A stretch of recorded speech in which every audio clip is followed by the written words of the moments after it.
Okay, here I have my mirror extenders that were custom made to move the custom mirror out for better viewing into the behind you, and this is the a mounting section here for made by Ram products that would made up to my Ram mount for additional stuff.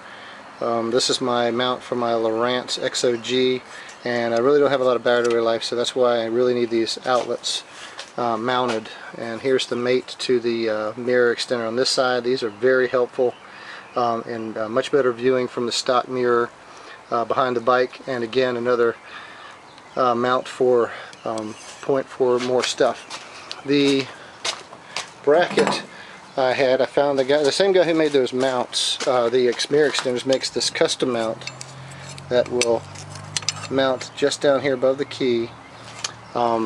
Very nice, nicely made product, and the company who makes that is Richland Rick, and there's his website and his telephone number.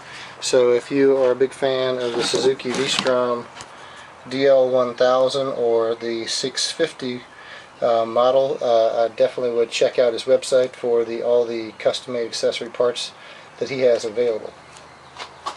So some of the items that I'm going to work on over the next couple of days. I was initially going to start with one outlet, but the custom bracket allowed for two, so I bought two of these from a local Napa store. And they are those pickup truck bedliner power outlets. I've seen a lot of that on the internet. It has a pretty well weatherproof socket with the cord already in it, and not too expensive. I also bought a couple of these inline mini fuse holders. So my plan is to put the inline fuse on each one of these to protect any devices. I also have some dielectric grease my buddy recommended I use, and an assortment of connectors.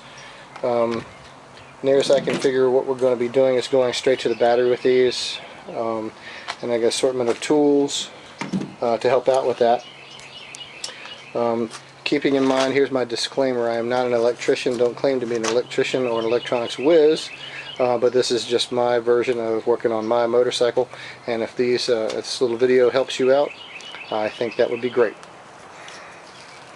The next phase of this is going to be some body part disassembly, because I need to access the battery under the seat, and the objective is to run the power down the stock wiring harness and into the vicinity of the battery.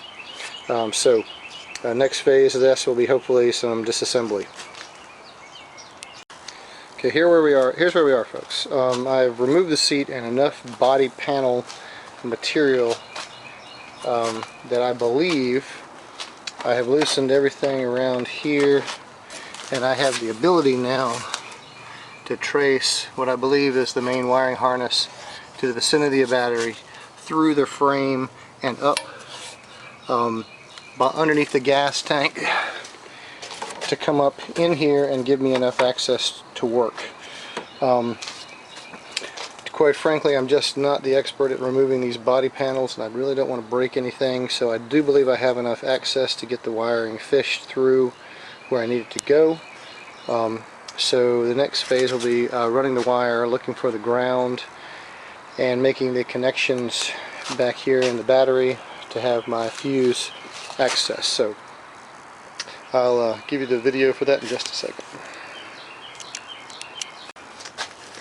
Okay, I've placed the bracket on the front of the bike. As I was thinking about this, the way these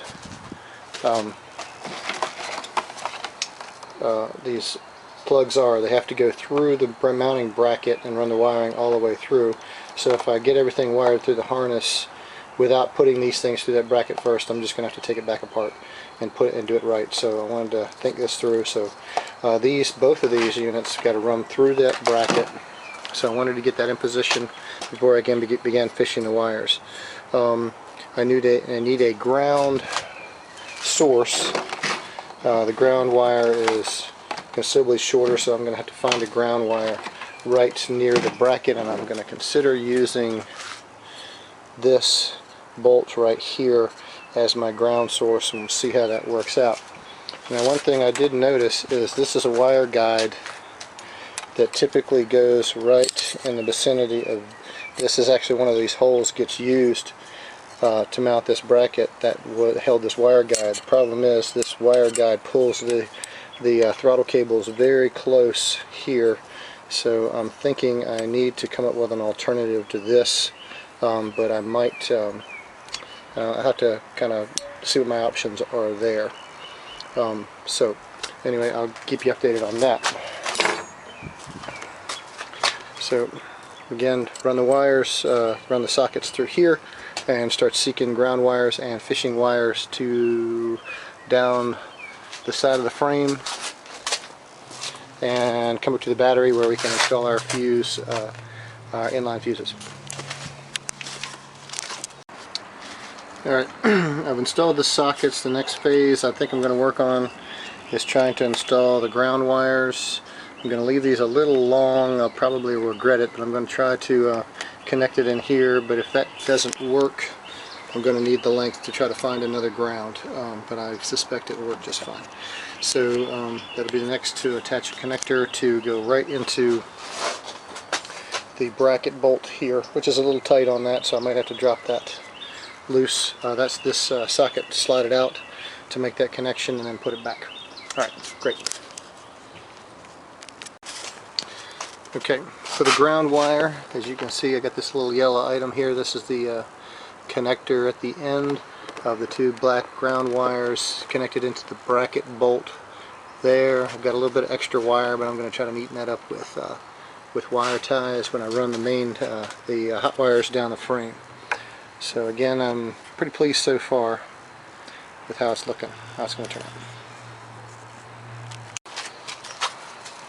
Alright, I managed to fashion myself a fish tape out of a piece of white coat hanger, and I fished the wire down the frame.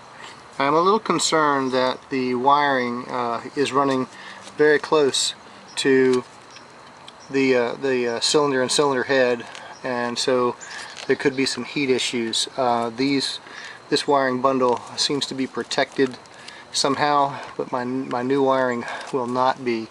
So I want to make sure I get that clear from as much heat as I possibly can. But then this is where I'll be connecting into the battery with my inline fuses. So wish me luck on that, folks. But here's the rig I've set up for the inline fuses.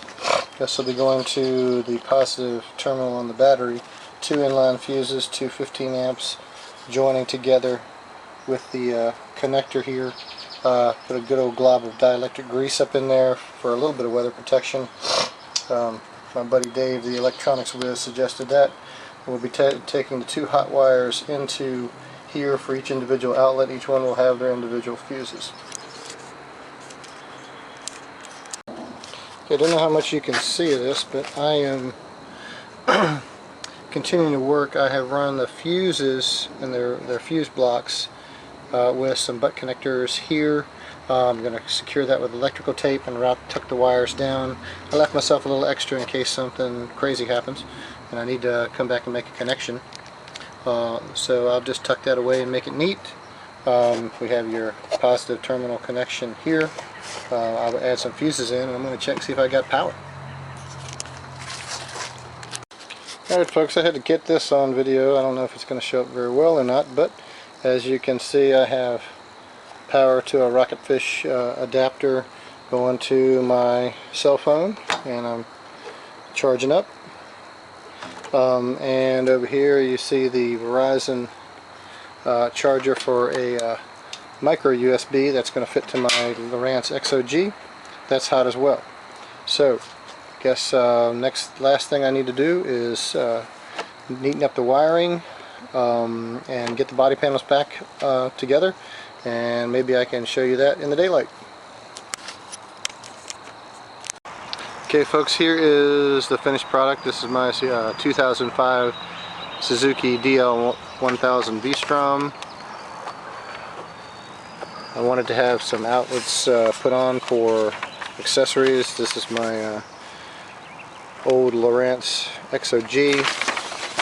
2 power outlets here for the socket adapter. The other additional parts I ordered are the mirror extenders, which really help out, and again that really cool custom plate for those 2 receptacles. And I wound up getting those products from this gentleman here, Richland Rick, and there's his website and his number if you're interested in shopping some of his products. They seem to be in pretty good shape.